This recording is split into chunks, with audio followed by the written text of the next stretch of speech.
Assalamualaikum warahmatullahi wabarakatuh. Perkenalkan nama saya Aim Syamratu Bilqis dengan NIM D1B023-123. Di sini saya akan mempresentasikan hasil review jurnal saya dari mata kuliah evaluasi kesesuaian lahan.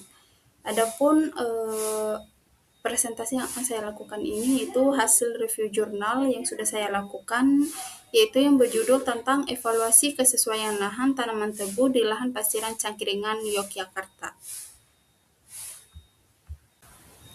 Langsung saja di sini ada beberapa materi presentasi yang akan saya lakukan atau yang akan saya jelaskan, yaitu materi pertama adalah latar belakang tanaman tebu, lalu materi kedua yaitu ada tujuan penelitian, materi ketiga yaitu ada metodologi penelitian, materi keempat ada parameter evaluasi kesesuaian lahan, materi kelima hasil dan pembahasan, lalu materi keenam yaitu ada klasifikasi kesesuaian lahan, dan materi terakhir yaitu ada kesimpulan.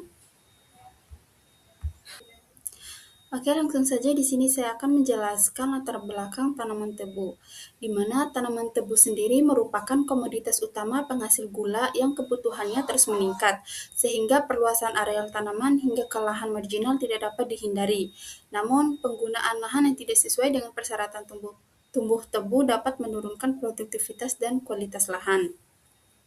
Oleh karena itu, evaluasi kesesuaian lahan diperlukan untuk menilai kecocokan lahan berdasarkan kondisi iklim, sifat fisik dan kimia tanah, serta topografi termasuk suhu, curah hujan, drainase, tekstur tanah, kandungan bahan organik, kelerengan, dan risiko erosi sebagai dasar pengolahan lahan tebu yang berkelanjutan.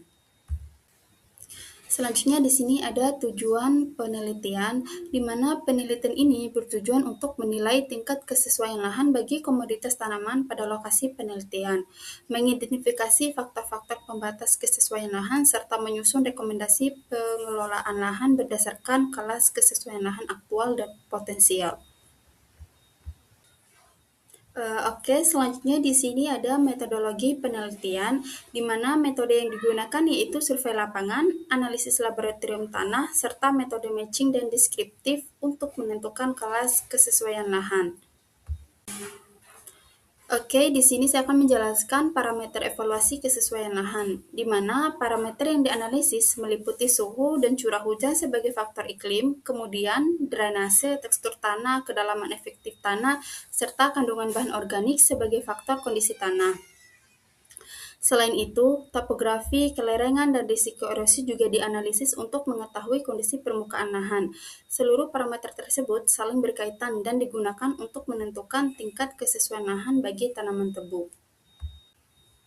Oke, selanjutnya di sini saya akan menjelaskan hasil dan pembahasan, di mana hasil evaluasi kesesuaian lahan menunjukkan bahwa secara iklim suhu rata-rata tahunan sebesar kurang lebih 26 derajat Celcius dan curah hujan tahunan sekitar 3.444 mm per tahun, masih sesuai dengan syarat tumbuh tanaman sehingga tidak menjadi faktor pembatas utama.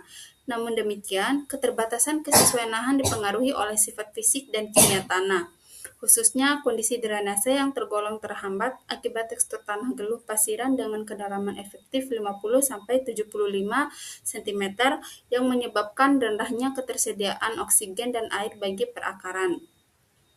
Selain itu, kandungan bahan organik atau C organik berkisar antara 1,702,22% berkontribusi terhadap rendahnya kemampuan tanah dalam menahan unsur hara. Dari aspek morfologi lahan, topografi bergelombang dengan kelerengan 10-13% meningkatkan risiko erosi yang tergolong ringan hingga sedang. Oke, selanjutnya di sini ada klasifikasi kesesuaian lahan, di mana berdasarkan hasil pembahasan yang sudah saya jelaskan tadi, untuk lahan tanaman tebu di Kecamatan Cangkringan itu termasuk kelas kesesuaian lahan sesuai marginal atau S3, dikarenakan hal itu dipengaruhi oleh drainase tanah yang terhambat serta rendahnya unsur hara fosfor dan kalium. Kondisi tersebut menyebabkan penyerapan unsur hara oleh akar tanaman kurang optimal sehingga pertumbuhan tanaman tebu terhambat. Oleh karena itu diperlukan upaya perbaikan melalui pembajakan tanah, pemberian bahan organik serta penambahan pupuk agar kelas kesesuaian lahan dapat meningkat menjadi kelas sesuai atau S2. Oke, selanjutnya ini adalah penjelasan terakhir yaitu kesimpulan, di mana berdasarkan hasil penelitian, lahan pada lokasi penelitian tergolong sesuai marginal atau S3 dengan faktor pembatas utama berupa drainase tanah, kandungan bahan organik yang relatif rendah, serta kelerengan yang berpotensi meningkatkan risiko erosi. Meskipun kondisi suhu dan curah hujan telah mendukung, diperlukan upaya perbaikan berupa pengelolaan drainase, penambahan bahan organik, dan penerapan konservasi tanah dan air agar kesesuaian lahan potensial dapat ditingkatkan dan pemanfaatan lahan menjadi lebih optimal dan berkelanjutan. Sekian presentasi dari saya, lebih dan kurangnya saya mohon maaf. Wassalamualaikum warahmatullahi wabarakatuh.